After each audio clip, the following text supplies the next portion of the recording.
Salam, Bapak Ibu Saudara yang diberkati oleh Tuhan, luar biasa. Hari ini UFC kembali berjumpa dengan Bapak Ibu Saudara.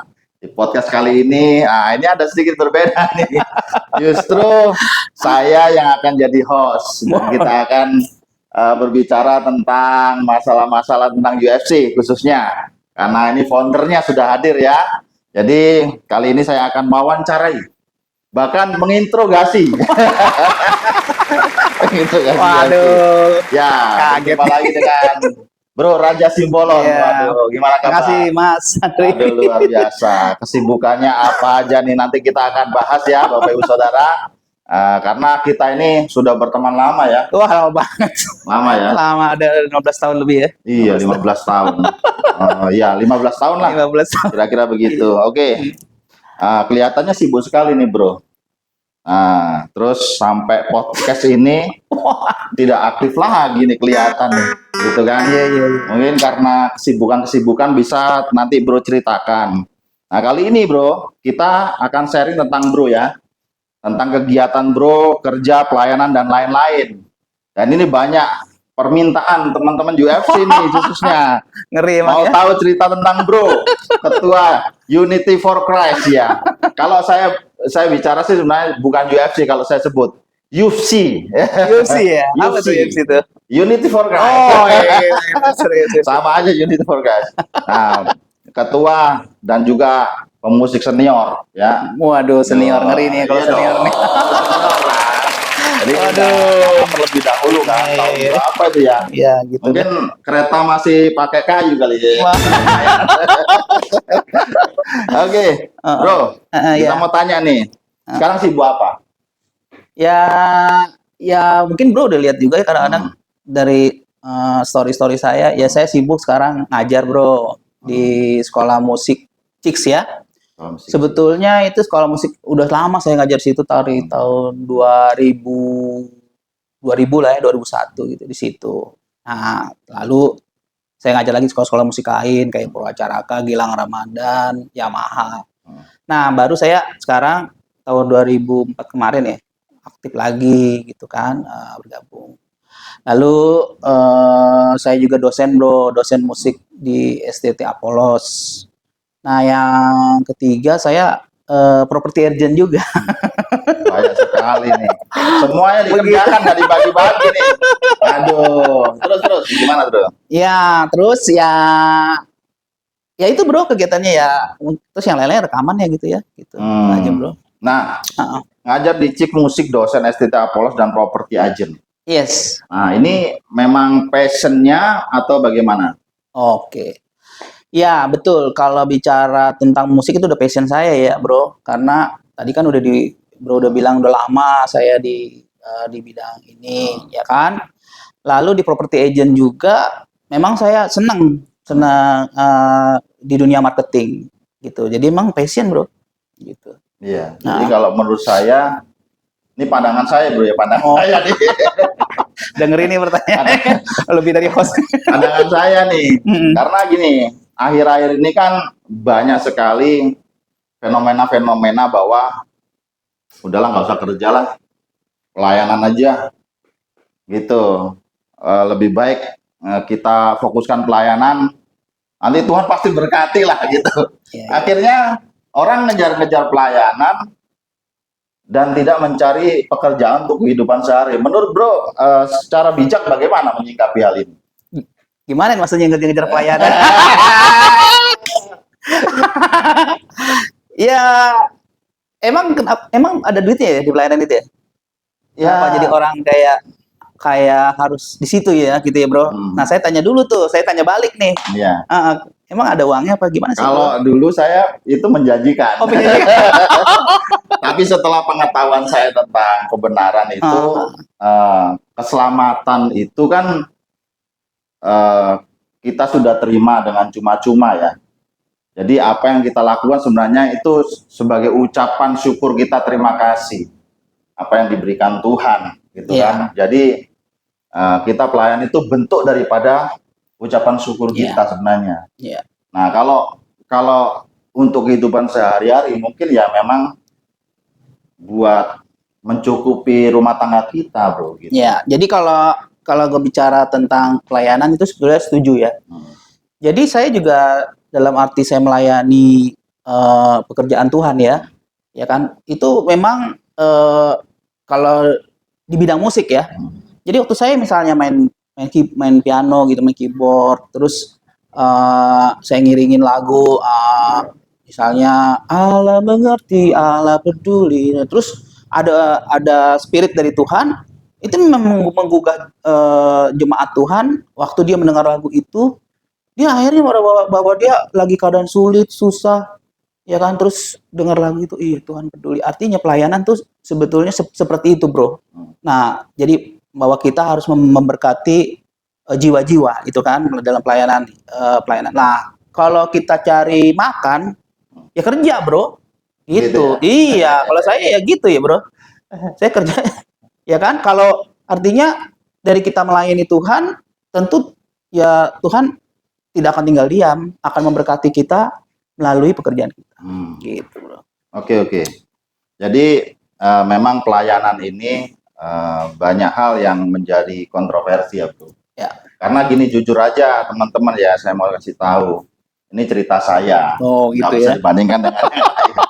Waktu belum masa pertobatan, saya itu sering pelayanan itu hampir-hampir juga sama teman-teman itu berselisih paham. Biasanya dapat jadwal 1 bulan 12 kali ya kan, dalam 1 bulan kan. Bayangin aja, bro, kalau zaman dulu kita masih dapat 100 sampai 150 ribu kali deh tuh ya. 12 kali pelayanan zaman dulu, bro. Itu udah berapa ya kan? Nah, sampai itu terbawa terus saya gitu. Ya maaf ya, ini cerita saya bukan cerita hal-hal yang lain. Akhirnya terpola dalam pikiran saya, waduh, lebih baik saya pelayanan aja nih, nggak usah kerja gitu kan. Nah, pada waktu saya dipulihkan, nah, ternyata pertobatan itu berangsur-angsur. Nggak setelah kita terima Yesus, dibaptis, terus kita langsung berubah seperti jadi Ultraman atau bagaimana kan. Tapi karakter kita mulai dibangun, dibentuk, mengenal akan kebenaran. Akhirnya saya pikir, ini perbuatan saya salah. Saya harus bekerja untuk menopang pelayanan. Iya, betul. Makanya pelayanan kita ini kan bukan hanya di sini saja, bro ya. Kita kan, nah selanjutnya nih pertanyaannya, pelayanan, bro, ini kan masih full ya, karena di beberapa jadwal di gereja juga masih ada ya. Nah, kadang ada pelayanan juga di luar kota, bisa diceritakan? Ya, kalau di luar kota itu sebetulnya itu kayak tugas dari ini, bro. Saya kan dosen ini. Jadi di dosen itu ada 3 tridharma perguruan tinggi namanya, bro. Jadi 1 pendidikan, ya saya mengajar udah kan, mengajar mahasiswa. Lalu penelitian tentang ya tentang apalah ya kalau di ini. Lalu yang ketiga itu pengabdian masyarakat, bro. Jadi kalau saya keluar itu pengabdian masyarakat, ya saya mengajar sekolah umum semua, sekolah untuk mengajar misalnya tentang musik, bro. Nah, lalu di gereja-gereja juga. Terus lalu saya juga membuat 1 seminar tentang psikologi musik. Jadi musik itu secara psikologinya apa sih gitu. Nah, jadi ya keluar kota itu dalam rangka itu, bro. Ya mungkin kalau yang lain-lainnya ya mungkin sharing gitu ya, tapi lebih banyak di situ sih, bro. Jadi pengabdian masyarakat. Ya. Pertanyaan saya adalah, kan pelayanan di luar kota nih, pasti butuh biaya-biaya dong. Ya. Nah, itu biayanya disediakan oleh sekolah atau biaya sendiri nih? Biaya sendiri. Ceritanya bagaimana nih kalau bisa biaya sendiri? Ya karena memang itu sebagai salah satu, selain itu pengabdian masyarakat, pelayanan ya. Dan itu memang tuntutan permintaan dari Kemendikti, bro. Jadi Kementerian Negara kita itu meminta setiap dosen itu punya tridharma itu ya. Nah, untuk jenjang karir saya sebagai dosen gitu, bro. Jadi memang biaya sendiri. Gitu. Jadi ini teman-teman nambah wawasan nih ya. Justru kita pelayanan itu apa ya? Memberikan hidup ya. Bukan untuk mencari hidup. Iya. Memberikan hidup sepenuhnya pada Tuhan. Jadi kalau kerja, bisnis atau apapun itu untuk menopang pelayanan. Nah, selanjutnya nanti kita akan bahas lebih lanjut lagi. Ini lebih seru Oke, lagi ya. nih, teman-teman Ngeri nih. semuanya. Wah, Unity for Christ Family. Kita akan lanjut sesi yang selanjutnya. Tuhan berkati, tunggu.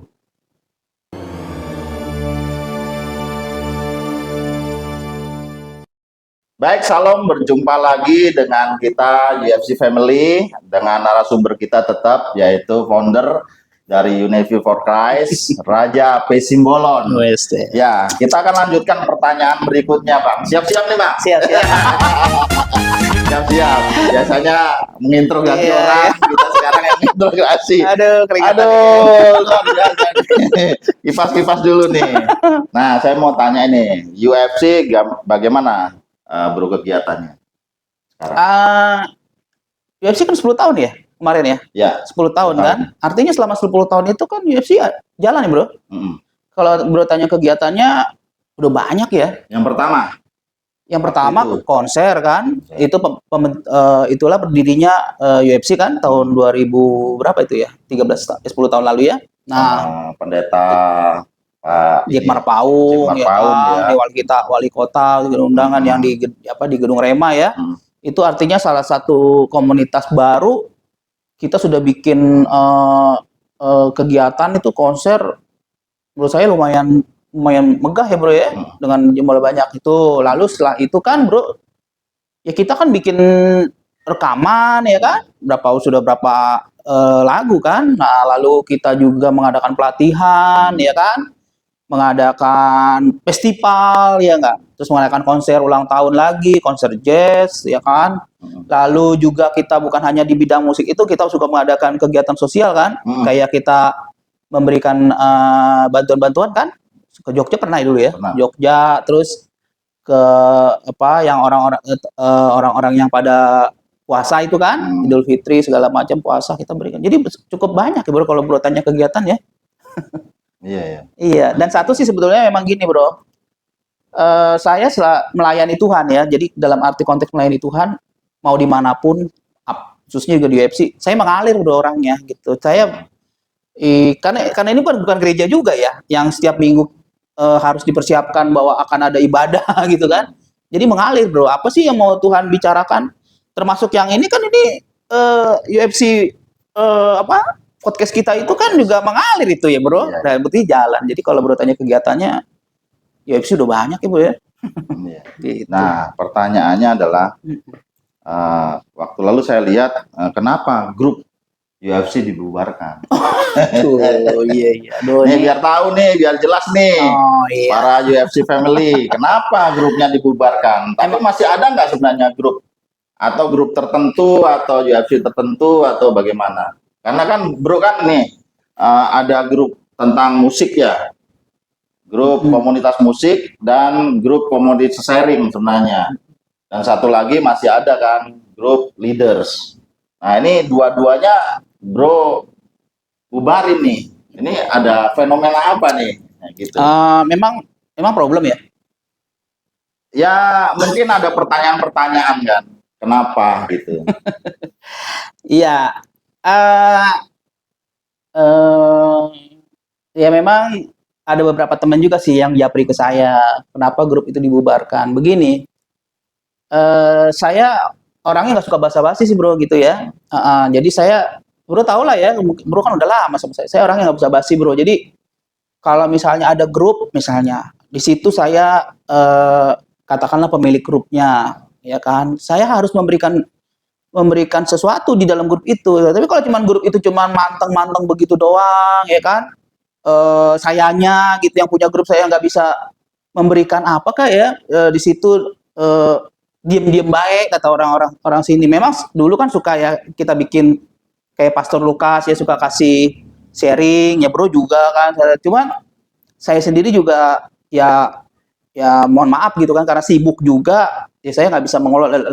Itu yang pertama. Lalu kedua, itu sebetulnya grup itu dibuat itu sebetulnya pada saat ada kegiatan kita bro, kegiatan konser, kegiatan apa dibuatlah itu. Akhirnya waktu memang di grup UFC itu, nah ini ya, orang yang ada musisi yang ada di grup UFC itu adalah orang yang pernah sudah terlibat di dalam satu kegiatan UFC. Nah itu poinnya.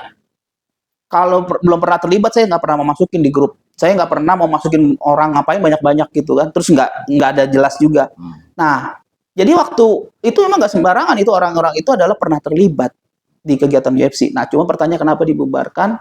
Karena menurut saya mereka ini adalah para hamba-hamba Tuhan, pelayan-pelayan yang punya gereja masing-masing, bro. Grupnya banyak, komunitas saya banyak, ya kan. Kalau ngomongin firman mah, ya kan saya juga kadang-kadang bosan juga, bro. Ya kan kalau ada grup firman-firman, ya kan bukannya saya nggak ini, kan saya tahu lah. Masalahnya kan, apakah saya melakukan firman itu kan begitu. Nah, jadi menurut saya nggak efektif aja lagi. Ya sudahlah, kalau begitu daripada menemuin memori, ya kan. Ya artinya saya bilang tadi saya nggak usah basa-basi. Ya udah kita bubar aja. Nanti kalau ada pelayanan, ya kan, ada kegiatan baru. Nah, cuman memang ada satu grup UFC yang memang itu cuma 6 orang ya. Ya mungkin bahasa saya itu grup leaders ya. Ya bro di situ kan grup leader, artinya orang-orang yang memang masih terus kita intens mengolah. Itu pun kita jarang ngobrol kan di situ. Itu sih bro kenapa harus dibubarkan. Artinya sudah nggak efektif aja gitu kan, daripada memenuhi memori handphone gitu. Ya saya pikir mereka sebenarnya UFC ini kan komunitas ya, bukan mengambil jemaat orang atau buka gereja ya. Tujuannya ke sana gitu kan. Enggak kan. Jadi justru kita itu ya, kalau UFC family harus tahu, dari terbentuknya UFC itu kesepakatan kita adalah kita ini justru mau bersinergi dengan gereja-gereja. Betul nggak, bro? Ini juru bicaranya UFC. Bersinergi dengan gereja-gereja. Justru seandainya sampai saat ini pun beberapa gereja teman-teman itu dalam bidang musik ya, dia bertanya sama kita, bro, hari Minggu ini kita nggak ada pemain drum nih, tolong dibantu carikan. Nah, inilah UFC menjadi berkat buat gereja-gereja. Jadi jangan salah mengerti, jangan salah tafsir, bahkan maaf ya, dengan pemimpin-pemimpin gereja seakan-akan sangat alergi dengan kita UFC itu. Padahal kita ini bersinergi. Beberapa gereja-gereja juga kita support ya Bu ya. Bahkan kita juga pakai tempatnya, ya kita sungguh sangat berterima kasih buat mereka. Tapi bukan itu tujuan kita, bahwa kita nanti ke depan akan mempengaruhi. Justru kita akan memberikan dampak buat gereja-gereja. Bahkan ada beberapa gereja yang sempat nolak ya. Sempat nolak dalam kegiatan UFC ini. Mereka takut. Saya juga heran. Bagaimana persatuan tubuh Kristus ini bisa berjalan? Kalau saling curiga terus begitu. Oke lah, kecurigaan itu kan sudah ada ya dari sejak zaman dahulu. Tapi generasi sekarang itu, akhir zaman ini bukan itu yang dicari. Yang dicari adalah bagaimana kita itu bersinergi dengan satu dengan yang lain, gereja-gereja, untuk mempermuliakan nama Tuhan. Nah, ini bro, ini agak serius sedikit nih ya. Baru-baru ini kan bro merilis satu single pop sekuler nih. Sudah kuduga. Merilis pop sekuler nih. Aduh, gimana nih? Jadi kadang-kadang pikiran kita kan rohani, tiba-tiba masuk hal yang begini. Saya teruskan dulu. Yang dimana selama ini kan bro sudah lama buat lagu rohani. Bahkan sudah banyak ya. Bro punya album berapa itu ya? Nanti tolong dijawab nih. Sudah gitu judulnya Wanita Penipu. Wanita Penipu. Ya, ngeri kali, Bah. Sepertinya kontra dengan apa yang bro lakukan selama ini. Ini pertanyaan, bro. Pertanyaan, ya. Bukan pernyataan, tapi pertanyaan. Pastinya ada ceritanya tentang lagu bro yang bro tulis ini. Coba, bro. Oh, sudah kuduga ini sih. Kayaknya kok saya juga heran juga tiba-tiba pengen buat podcast saya gitu ya. Kayaknya ini ya.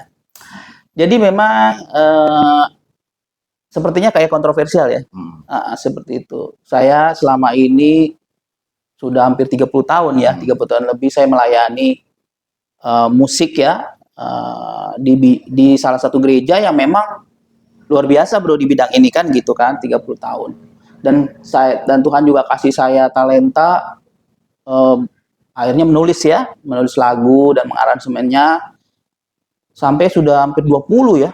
20 lagu rohani kira-kira yang saya buat ya dari tahun itu. Nah, pertanyaannya, kenapa kok saya sekarang tiba-tiba kok jadi sepertinya dalam tanda kutip kontra produktif atau apa ya, misalnya kontroversial. Saya bikin lagu sekuler ya. Terus judulnya pun lumayan serem ya, cewek penipu ya gitu ya. Memang sebetulnya memang lagu ini memang jadi kayak viral ya, bukan hanya di kalangan gereja ya, di kalangan sekuler karena lagu sekuler ya. Jadi kalau ditanya kenapa begitu, itu sebenarnya sebetulnya hanya sebuah karya. Dan lagu itu sebetulnya juga ada juga yang bertanya seolah-olah katanya apakah itu jadi pengalaman saya gitu kan. Lagu itu sudah 13 tahun lalu, bro. Tuh, 13 tahun lalu. Jadi lagu itu sebetulnya udah 13 tahun lalu. Saya dulu bekerja sama dengan 3 teman saya. Namanya Chandro sama Juara sama saya. Jadi kita rencana mau bikin satu album. Nah, jadi masing-masing ngumpulin lagu. Nah, saya ngumpulin deh tuh, dia ngumpulin. Nah, tiba-tiba saya juga lupa siapa ya, Chandro kalau nggak salah, dia ada break, ada problem. Akhirnya lagu ini stop. Nah, waktu lagu ini stop, saya nggak tahu lagi sebetulnya. Tiba-tiba waktu saya buka-buka hard disk, nah, itu sudah saya simpen, saya lagi buka folder, ada lagu itu. Jadi lagu ini udah lama, bro, 13 tahun. Nah, sekarang pertanyaannya, kenapa lagu ini dirilis dulu mungkin saya merasa masih segan untuk rilis lagu ini karena dulu ya boleh dibilang saya seorang dalam tanda kutip hamba Tuhan gitu ya, saya. Tapi sekarang dirilis, kenapa? Ya karya sih, bro ya. Karya aja sih, lebih kepada karya ekspresi. Kita tuh harus berekspresi gitu. Itu aja sih, bro. Jadi sudah terjawab ya, UFC Family, bahwa kita meskipun hamba-hamba Tuhan ya, bermain musik juga di gereja, tapi karya itu harus kita pisahin ya. Karena karya itu adalah ekspresi dari ungkapan isi hati. Jadi karya itu seperti karya saya ya masak. Masa kita pelayanan nggak boleh berkarya gitu kan? Ya. Kita menciptakan resep, kita menciptakan bumbu. Nah, itu karya saya. Menciptakan satu bahan-bahan produk makanan. Ya. Ini karya. Jadi kadang-kadang teman-teman juga harus bisa memilah. Bagaimana itu karya, bagaimana itu pelayanan. Ya, jadi mungkin saya tambahin, bro ya. Kalau sebetulnya musik itu adalah suatu bahasa ekspresi, bro, perasaan, cinta. Nah, kan juga ada tuh ya kasih kan, mengenai kasih agape dengan Tuhan, terus kasih eros dengan pasangan, kasih filia dengan sahabat. Artinya bahwa kasih, perasaan cinta, perasaan apa, itu kan hal yang wajar, memang Tuhan berikan juga kan. Jadi kalau misalnya ada lagu-lagu misalnya tentang bicara cinta gitu kan, itu memang alami dan Tuhan berikan itu gitu loh, bro. Jadi menurut saya, mana yang kita mengekspresikan kita untuk Tuhan, mana kita mengekspresikan untuk sesama ya kan. Kayak saya misalnya dengan pasangan saya kan kayak gitu, bro. Jadi musik itu ya ekspresi, bentuk ekspresi yang memang Tuhan berikan, akhirnya menjadi satu karya gitu sih, bro. Oke. Wah, luar biasa nih, bro. Jadi udah terjawab semua ya, UFC Family, bahwa Bro Raja ini tetap masih eksis di pelayanan. Iya. Dan juga dosen di STT Apolos ya. Dosen musik. Oke, dan pelatih dari CIS Musik ya. Ya, mungkin satu, bro, penutup nanti kalau ini, saya itu orangnya apa adanya, gitu aja, bro. Bro tahu lah ya, saya nggak bisa jaim ya, bro ya. Saya orang yang simple gitu, dalam bergaul pun simple. Jadi artinya dan saya tertib orangnya, disiplin gitu kan. Jadi cukup ini juga ya, saya cukup luas ya segala macam. Itu sih, bro. Jadi kalau menjadi kontroversi ya jadi opini, terus jadi polemik, saya pikir hal yang biasa ya, bro ya. Hal yang biasa, bro. Ya kan mau gimana ya? Kita mau belajar baik pun orang menilai kan bebas ya. Iya. apalagi kita salah gitu Nah, kan. itu. Karena orang kan masih memandang apa yang kelihatan, Iya. bukan apa yang kita lakukan di Iya. belakang gitu kan. Mereka Iya. nggak tahu. Ya, lalu saya punya prinsip juga, Bro, bahwa hidup saya ini bukan karena opini orang lain. Jadi sekali kalaupun misalnya orang lihat saya benar, ya kan? Tapi kalau Tuhan yang tahu kalau saya benar atau tidak benar, gitu sih, Bro. Itu yang Jadi jadi Tuhanlah yang tahu masalah. saya, gitu, Bro.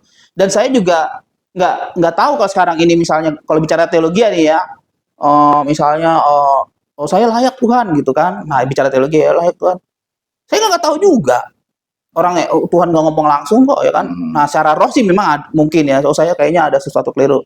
Tapi benar-benar nanti saya tahu bahwa saya melakukan hal yang tidak berkenan bagi Tuhan, ya nanti waktu ketemu baru itu kan gitu sih, Makanya Bro. kita harus mawas diri ya, Iya, Bro. Kita iya. pelayanan mesti harus memikirkan sungguh-sungguh. Saya Betul. benar-benar, Bro, takut sekali. Oh, Kita mau pelayanan itu kalau kita nggak memberikan yang terbaik iya, dalam hati, kita memberikan pelayanan ini kepada iya, Tuhan menjadi berkat, ini bahaya. betul, Bro. Apalagi pelayan-pelayanan yang ada motivasi-motivasi. Wah, ini susah sekali. Karena manusia sudah ditebak, Bro.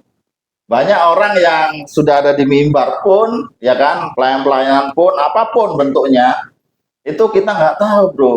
Ternyata ada yang berbuat jahat, ada yang membunuh sampai, Bro. Ini membuat malu kan istrinya. Jadi marilah kita sebagai hamba Tuhan ya, kita harus sadar diri. Justru orang yang sadar diri itulah yang akan membentuk kita menjadi orang yang berkenan di hadapan Tuhan. Oke, Bro. Yes.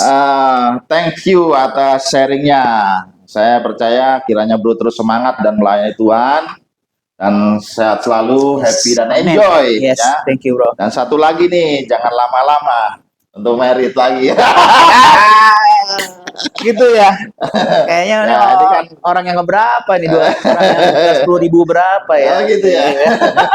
Tapi ada pandangan-pandangan kan. Banyak, Bro, dari teman saya yang ya teman saya sekolah ya gitu. Iya. Cuman memang kalau bicara tentang itu saya mungkin agak rohani lagi nih ya. Saya serahkan sama Tuhan aja, Bro. Iya, haleluya. Haleluya. Oke, UFC Family, demikian sharing podcast kita hari ini bersama UFC. Kiranya bermanfaat bagi kita semua. Kalau ada perkataan yang kurang berkenan, mohon dimaafkan dan kita akan kembali episode yang akan datang dengan sharing yang lebih dahsyat dan luar biasa lagi. Ayo dong, Bro. Ya. Bangkit lagi. Jangan nungguin saya dong, Bro. Saya nih nanti Iya diinterogasi. dong, dari dulu nih, Bro. Harus ini dong. Nanti kalau saya ngegas takutnya ada yang hal-hal yang tidak diinginkan. Enggak dong, enggak gitu. Oke, thank you Bro Iya, Raja. Bro. God bless, selalu Ya, semangat ya. Terima kasih ya. Tuhan berkati. Udah disupport terus nih, Bro ya. Oke, sampai di sini saja. Yes. UST for Christ Family semuanya yang hadir dan menyaksikan acara podcast ini. Kiranya semua diberkati oleh tayangan ini. Amin. Sampai jumpa. God bless you all. God bless you all.